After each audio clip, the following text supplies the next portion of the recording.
Welcome to a new session on logic, kinds of induction. Reasoning is the act by which we search out reasons for what we hold as true or probably true. Thus, reasons are the causes and principles which serve as the grounds for holding knowledge. This process involves two ways, one deduction and second induction. Deduction is the process in which we refer truth back to principles which are previously known. Induction is the process of deriving universal propositions or universal principles by analyzing particular facts. It is defined as an argument which proceeds from sufficiently enumerated singulars to the universal knowledge which they disclose. On the basis of the observations and analysis regarding a sufficient number of individual cases, we conclude universal laws.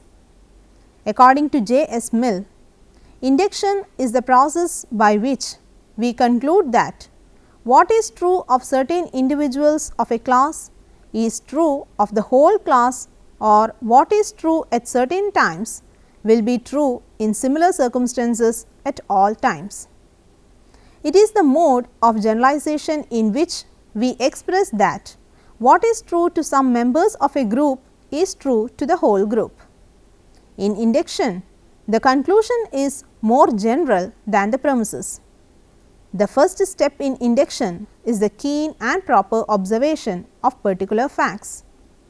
Observation of facts is the starting point of inductive inference. Inductive sequence is called an argument because, like the syllogism, it leads the intellect to the new knowledge from something already known.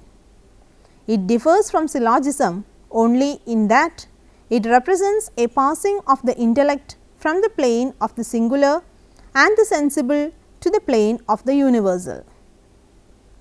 Induction and symbol apprehension. Both induction and symbol apprehension involve the passage from the senses to the intellect or from the realm of individual sensed fact to the abstract type or nature. The act of symbol apprehension stops at the universal concept, whereas the act of induction proceeds from individual judgments to a universal law. In the act of symbol apprehension, one merely understands what a thing is, without making any affirmation or denial about it. Induction, on the other hand, gives us the why of a thing. It evaluates the nature as being the ground or cause of something else. It is a mark of induction to move from the sensible or individual to the universal, a movement from the plane of the universal down to the sense perceived singular, from the whole to the parts. Since it moves from the universal nature to the individual, or from the level of the intelligible to the level of the sensible, it can be called inductive rather than deductive. Types of induction. Induction helps us to derive general conclusions on the basis of some known facts, and the conclusions thus derived are applicable to all known as well as unknown instances of the given case. This jump from a few known instances to all instances is technically known as inductive leap. Inductive leap is a necessary step in all inductive inferences. Induction has been divided into two, improper induction and proper induction. Scientific induction is proper induction. Perfect induction comes under improper induction. Again, induction is of two types, one enumerative induction and two scientific induction. Enumerative induction. Induction based on enumeration or symbol counting of instances is called enumerative induction. There are two types of enumeration. One, induction by complete enumeration or complete counting or perfect induction. 2. Induction by symbol enumeration or imperfect induction or incomplete counting. Perfect induction. This is a process of induction in which we come to a generalization after counting all particular instances. It is also done by counting each and every particular instance coming under the same class. Perfect induction is a kind of improper induction. For example, after counting and collecting data about all the students in a particular class, we conclude that all of them are graduates in philosophy. After examining all the pigeons in a particular cage, we conclude that all pigeons in that particular cage have white color. Perfect induction is not genuine induction. The conclusion reached by this method is universal only in appearance. It is only a collective universal obtained by adding all the instances together. There is no addition of new knowledge here. In perfect induction, there is no effort to analyze and explain the causal relation of the given phenomena. It is possible only if the number of particular cases coming under the universal proposition is limited. But when the universal proposition stands for an indefinite number of cases, this method is not applicable. So, it is limited in scope and does not have the characteristics of true scientific induction. Perfect induction has some merits too. It saves time and effort because it sums up a number of individual propositions into one proposition. It also avoids repetition. So, it is helpful in the process of analysis. As there is complete counting, the universal propositions derived through perfect induction are certain beyond doubt. Imperfect induction. Imperfect induction or induction by symbol enumeration is adopted when it is not possible to count all the instances. In such cases, we count some of the instances and make a general statement about all the instances including the unobserved cases. So, symbol enumeration points to the truth that what is right of several objects of the same kind or class is true or right universally of that kind or class. The method is called symbol enumeration because it is a process of simply counting the instances that share a common quality. Example, all crows are black. In this proposition, we cannot claim the necessity of truth. In imperfect induction, we apply inductive leap, but it is not regarded as a scientific method. This method can be used only as a supporting method in the early stages of scientific analysis. It gives only probable conclusions. In symbol enumeration, we count a few instances and then make a general statement covering the observed and the unobserved. So, this is unscientific, which leads to probable conclusions. Scientific induction. Science describes the fact of this world by revealing the underlying causal connections in accordance with general propositions or general laws. J. S. Mill and Francis Bacon expressed the view that scientific laws are formed with the help of inductive inference known as scientific induction. According to them, general propositions or laws in science could be derived with the help of scientific induction. Scientific induction is the method of arriving at generalizations from the study of particular instances or facts. Scientific induction explains us that causal relations invariably and necessarily exist between facts. Scientific induction aims at establishing universal laws true for all times and places. To attain this, observation and analysis of particular facts is necessary. In order to establish general laws in scientific induction, one must first of all accept the principles of uniformity of nature and universal causation. So, in scientific induction, the primary steps are observation and selection of the necessary number of instances, and the next step is the analysis of facts. Then only we can find out the causal connection between the facts. So, Analysis of facts is one of the important requirements of scientific induction. From the analyzed facts, we immediately derive a universal law applicable to all observed as well as unobserved cases. So, inductive leap is an important feature of scientific induction. It also helps us to establish a real universal proposition having both formal and material validity.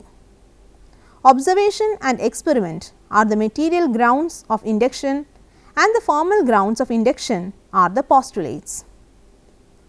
There are 4 stages in the method of scientific induction. They are 1. Observation of facts, 2. Formation of hypothesis, 3. Verification of hypothesis, 4. Proving the hypothesis. 1. Observation of facts. In scientific induction, we begin with observation and description of facts. Observation is perception with a definite purpose. Proper or suitable cases or facts from different sources are collected and analyzed in order to determine their nature or to discover the causal relationship inherent in them. In this process, each and every factor that is present in the complex phenomena is analyzed. While accepting the essential factors of the phenomena, unnecessary materials are eliminated or excluded. So, inductive method is preceded by analysis as well as elimination. At the first stage, we systematically and carefully observe a few cases and find out their common characteristic. We then generalize about the whole class on the basis of some observed cases. 2. Formation of hypothesis. After the observation of facts, there is a tendency to describe the observed facts. We will guess about the cause of the observed fact. The initial guess work, which is presented as an explanation of the observed facts, is known as hypothesis. A hypothesis is the assumption about the cause of a phenomenon, or it is a temporary or tentative explanation about an event or phenomenon. It is an assumption to guide further analysis. An observer must have some creative insight, and then only he can frame a useful hypothesis. There may be more than one hypothesis at a time to explain a particular phenomenon, but all of them cannot be true. The process of establishing the truth of a hypothesis is called the method of explanation of the observed phenomenon. It consists of 2 more stages: A. Verification and B. Proof. That means, the framing of the hypothesis, its verification and proof together constitute the actual formation of a hypothesis. It is said that the story of induction is nothing but the story of hypothesis. When a hypothesis is framed, verified and proved, it is called a law. The establishment of a universal law is the aim of proper scientific induction. 3. Verification of hypothesis. The hypothesis formed in the course of analysis must be verified by relating them to actual facts. Then only we can conclude which of the hypothesis is true. This is the process of verification. Verification helps us to select the correct hypothesis. There is direct as well as indirect verification. With the help of observation and experiment, the hypothesis can be at once verified with reference to the actual event. This is known as direct verification. In indirect verification, we at first assume the hypothesis to be true and draw or deduce certain conclusions from it. Then, the deduced consequences or conclusions must be compared with actual events or facts. If the deduced conclusions or consequences are in agreement with actual facts, the hypothesis is said to be true and is verified. If the deduced consequences are not in agreement with actual facts, then the hypothesis is either eliminated or altered. Verification is not the final stage in scientific induction. one can consider the verified hypothesis as a theory. It cannot be called a law. After verification, it is possible to say that the hypothesis explains the fact, but the aim of induction is to demonstrate that the given hypothesis is the one and only one explanation for the given phenomenon. Verification gives us only incomplete explanation. So, in order to establish a hypothesis, we have to go beyond to prove the verified hypothesis. 4. Proving the hypothesis. At this final stage, the verified hypothesis is tested to show that it is the only adequate explanation of the given phenomenon. The same fact or phenomenon may be explained by different theories or hypotheses, but only one be the apt one. To decide which hypothesis is the apt or the correct one can make use of the crucial instance. A crucial instance will help us to select the right hypothesis and to avoid wrong ones.